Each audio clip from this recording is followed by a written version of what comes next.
আপনারা শহীদ রাষ্ট্রপতি জিয়াউর রহমান এবং দেশনেত্রী বেগম খালেদা জিয়ার দল বাংলাদেশ জাতীয়তাবাদী দল বিএনপির প্রতি আস্থা রাখুন। প্রান্তিক মানুষকে স্বাবলম্বী করতে ক্ষুদ্র কৃষি ঋণ মওকুফ, কৃষকদের স্বনির্ভর করতে কৃষি কার্ড এবং নারীদের হাত শক্তিশালী করতে ফ্যামিলি কার্ড প্রদান করা হবে। এটা নিছক ওয়াদা নয়, বাস্তবায়নের পরিকল্পনা নিয়েই আপনাদের সামনে দাঁড়িয়েছি।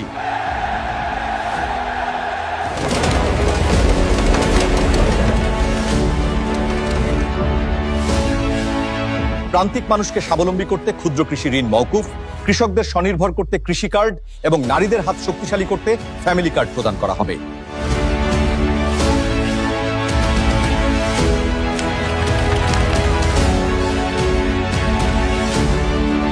হুনছনি করিমনের মা তারেক রহমান কইছে তোমারে ফ্যামিলি কার্ড দিব।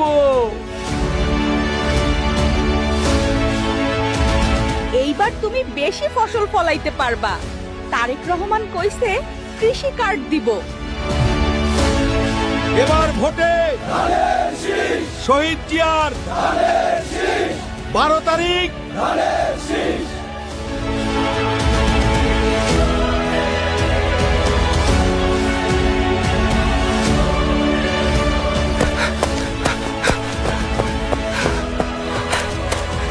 এখন তো আমার কৃষি ঋণ মাফ করছে, কৃষি কার্ড পাইলাম সরকারের কাছ থেকে।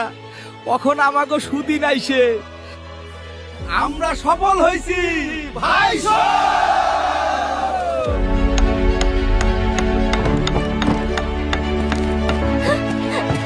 এখন আমি ফ্যামিলি কার্ড পাইছি, টাকা জমাইয়া ব্যবসা করুম। তোমার আর এখন বেশি কষ্ট করন লাগবো না। আমরা জনগণকে যে কথা দিয়েছিলাম তা রক্ষা করছি। এটা জনগণের প্রতি আমাদের দায়বদ্ধতা। আমরা শাসক নই, জবাবদিহিতামূলক সরকারে পরিণত হয়েছে।